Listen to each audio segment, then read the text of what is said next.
I'm Danica Glains Offer Petwa from BSHM1 Video. So, I'm here to share to you about the safety culture. So, let's begin! Safety culture is the collection of the beliefs, perceptions, and values that employees share in relation to risks within an organization, such as workplace or community. However, we will just focus on the safety culture in the kitchen so that we may understand and practice correct safety culture and avoid doing things that will only harm us. Risk identification. Never leave the knife unattended. Instead, store the knife when not in use to avoid cuts and slices. When washing knives, always remember to keep the blade away from you.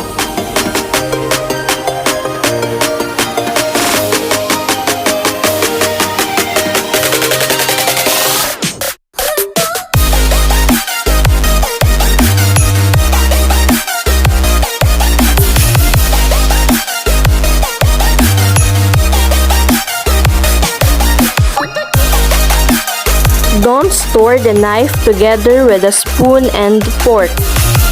Instead, store them separately, for example in a drawer or tray that is designated for knife only. When you wash your hands and forget to keep them dry after,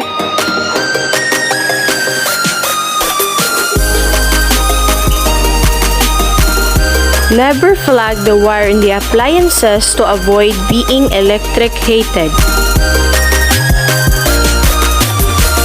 Instead, always make sure that your hands are dry when you plug the wire of the appliances to avoid being electrocuted.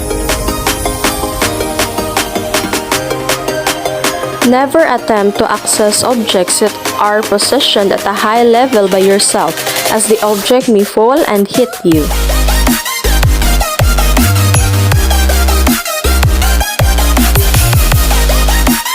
Instead, reach for objects or things that are in high-level places with a chair that is on stable footing to avoid them falling over on you.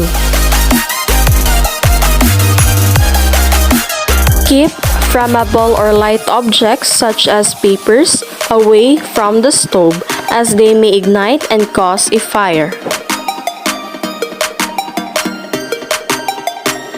To avoid burns, never touch the casserole with your bare hands. Instead, always remember to keep your hands safe by wearing a pot holder or glove. Proper lifting.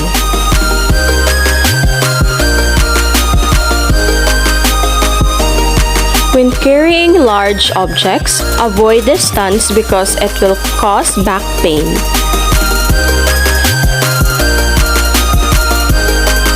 Instead, keep your back straight and the thing near to you when lifting big objects.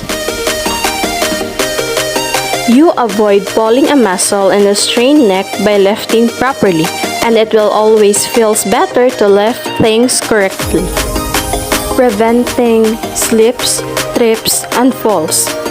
Keep an eye on where you're walking and what's under your feet. It is possible to avoid an accident by thinking about the hazard and being cautious. When you spill or drop something, make sure to clean it or pick it up immediately. Spills of water, soap, drop, ice cubes, oil, or any kind of grease can be extremely dangerous that into a point can make you fall or worse. To clean right after is a great way to avoid an accident. Make sure that there is no water left on the floor and make sure that it is dry.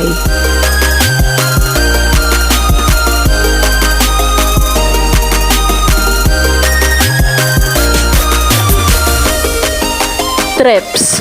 A trip is when an object is placed on a person's foot or lower leg, while the rest of the body continues to move.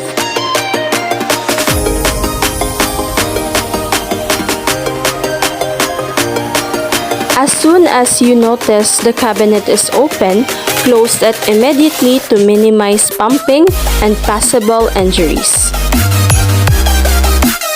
Also, an example of thrift is caused by an unvent floor. To summarize, establishing, implementing, and promoting a comprehensive safety culture does not have to be costly or difficult.